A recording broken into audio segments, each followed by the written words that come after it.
The TNT race family rocking and rolling at Richmond International Raceway in Virginia. 107,000 fans still watching this battle as Jeremy Mayfield works and works and works on Mike Wallace, but he hasn't gotten past him yet. So Mike Wallace leads. It's time for a visa through the field.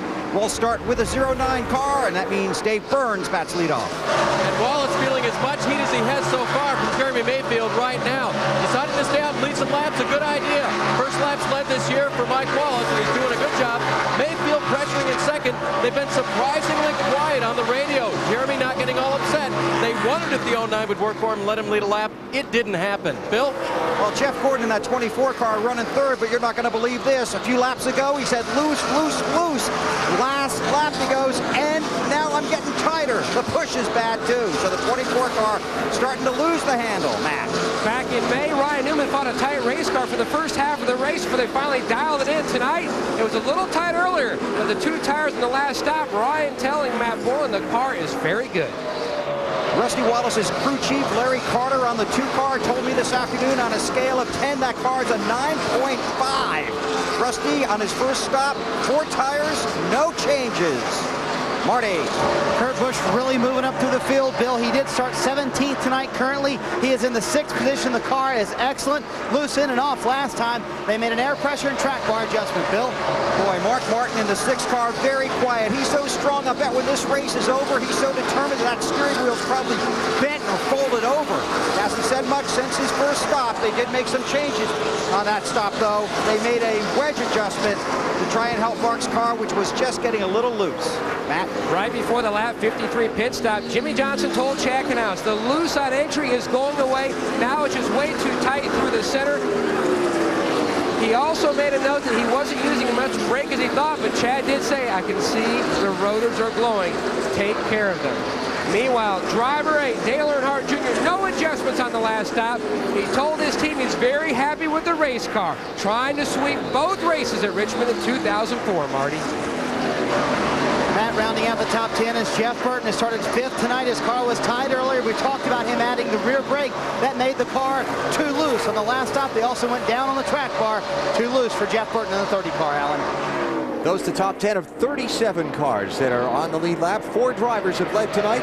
Jimmy Johnson, Jeff Gordon, Ryan Newman, and Mike Wallace, who continues to hold off Jeremy Mayfield for the lead. We continue going through the field with 11th place, Jeff Greenville. And the famous 43, and how many times have we seen that number running up front at Richmond? Jeff Green in that car tonight, driving for the king. Richard Petty, car's just a little too tight. They made a small wedge adjustment, took 4 tires on their first stop. As for the 20 car of Tony Stewart, the car was tight before the last stop.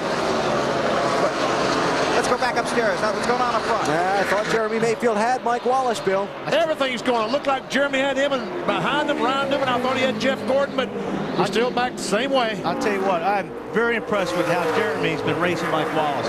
These guys have been racing this close, this hard, and Jeremy has raced it very, very clean up to this point. Jeremy took a look on the outside a couple of laps ago. Man, how did he stay out of that left rear? This every lap. That's good stuff. I tell you, it's why this racetrack is so popular. 2 grooves all the way around, equally as fast as the other. It's hard to finish a pass here. While we keep an eye on that for you from up here, let's go back down pit road and continue going through the field. How about Kevin Harvick, Dave? Checking in on him. He started the day 27. Car was generally good at the start of the race. They pitted for 4 tires and made no changes to the chassis.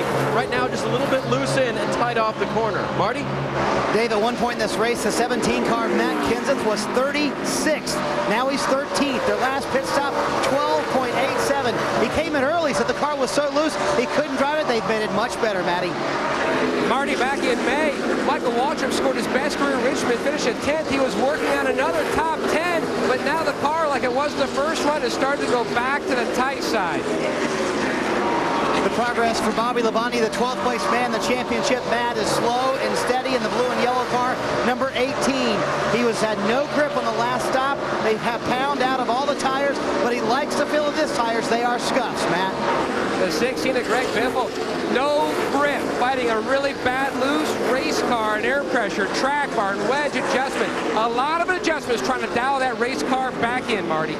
Matt, last time Elliott Sadler was loose in and loose off. They went down the track bar. Now it's too tight in the middle. He said put the adjustment back, but the times have picked up for the 38 team, Matt. Ricky Rudd telling Michael Faback McSwade he feels like the brake bias, there's something amiss. He says it feels like all he has rear brakes, and then it pushes up off the corner. Meanwhile, Casey Kane slowly making his way back into the top 20. This young man on a heck of a drive, working on the inside of the 21 of Ricky Rudd. Dave? Scott Wimmer running where he started the day, 21st. They made a 2-tire change on the last stop. His car was a little bit loose from the center off. Really hasn't gone anywhere at this point, Matt. And Terry Labonte in the 5 car. So we've got a battle for the lead, guys. And Jeremy Mayfield led a lap. How about that? 5 bonus points. He finally got the nose under Mike Wallace and got the run off turn 4. And he had better go to that lead now because there's a new 3rd place runner and closing quickly.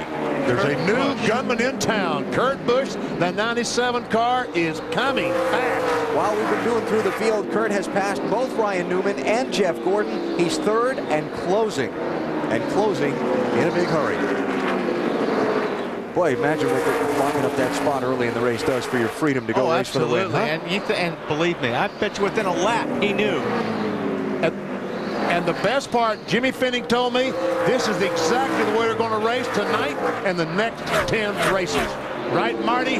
That's right, BP. I think that's called going for it. And what Jimmy told me was they really wanted to win tonight to build momentum for the next 10 races. He said we can't experiment. We can't rest on what we've done so far this season. We must win because we know we can go to New Hampshire and win, and there's no better way to start the chase for the championship.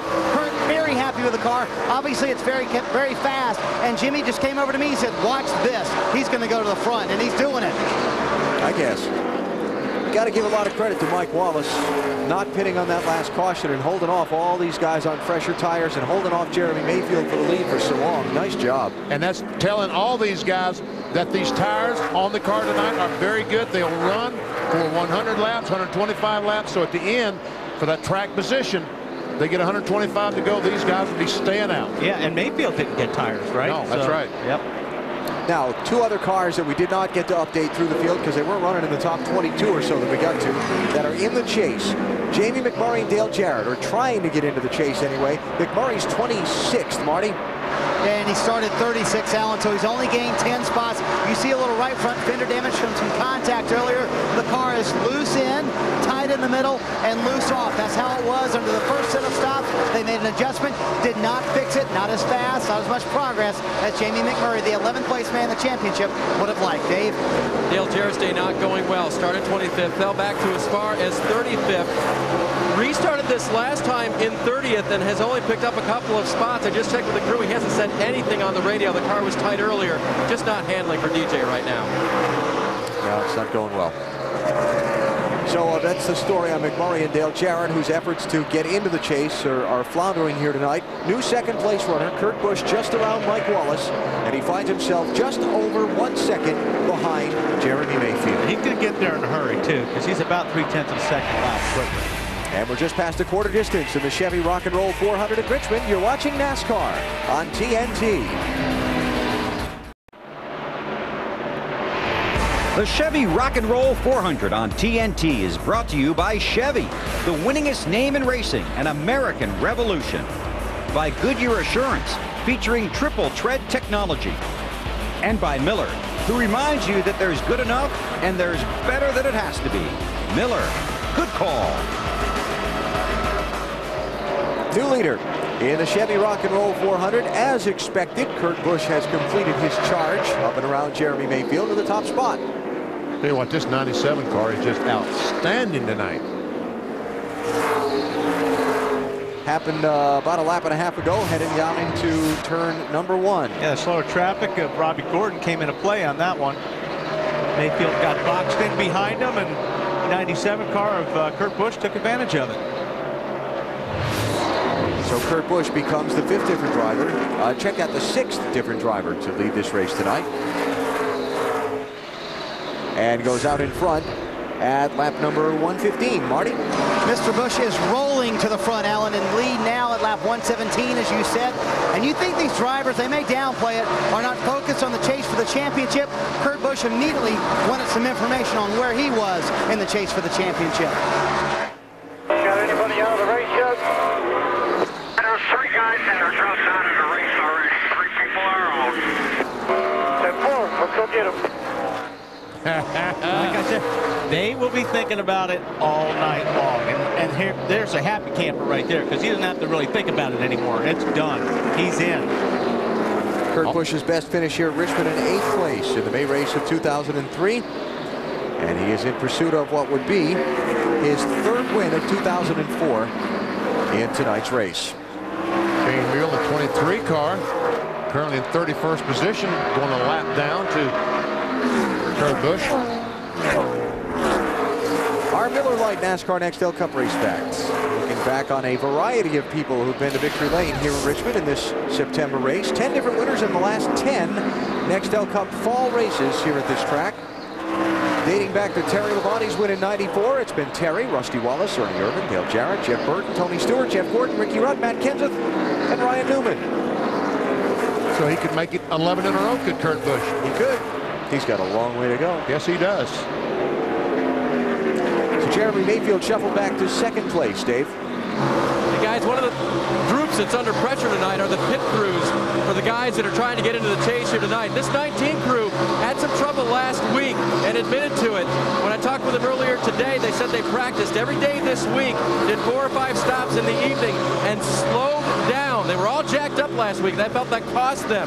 So they slowed down their stops, busted off some really good stops, and just made sure that they hit everything right. That first stop was very good for them. And they planned, and obviously they didn't change tires in the first stop, but even that was good for these guys to get them back in the game on pit road. Yep, David, you know what? These teams, the further we go into the race, the more important the pit stops become and the more pressure on those crew guys. So really, those last couple of pit stops, those are the ones that are really going to count tonight. And we saw Kenny Francis, Jeremy Mayfield's crew chief, make the call for no tires on that first pit stop. When we get inside of the final 200 laps, down around that 150 to go mark, and the caution comes out, the pressure is really going to be on some of these crew chiefs for the right strategy call. If they make the wrong call and get their guy hung in the back of the pack and he can't make up the ground, they could lose a shot at the championship from everything they've worked for all season. And he hasn't changed tires yet, talking about the 19 car. And guess who had the fastest lap last lap? Jeremy Mayfield. So that's really going to have some crew chiefs stewing over their decisions later. Kurt Busch out in front at lap 125 of the Chevy Rock and Roll 400 from the sold-out Richmond International Raceway.